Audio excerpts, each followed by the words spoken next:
Well, this week is World Autism Awareness Week, raising awareness so that as many people as possible learn about autism.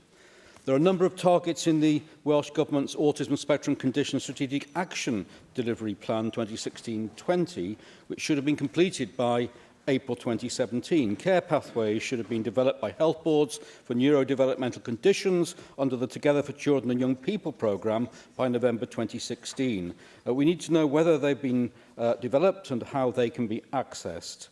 The March 2017 26-week waiting time target for referral to first assessment we need to know whether it's been met for both children and adults. The target date for the integrated service was also March 2016.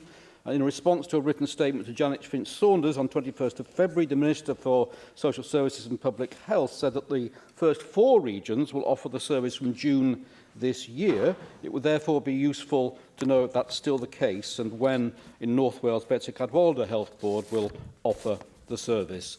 Above all children and adults, regardless of academic or social ability, have skills and strengths, but too many suffer from people's attitudes towards and professionals' poor understanding of autism. This must change. Thank you.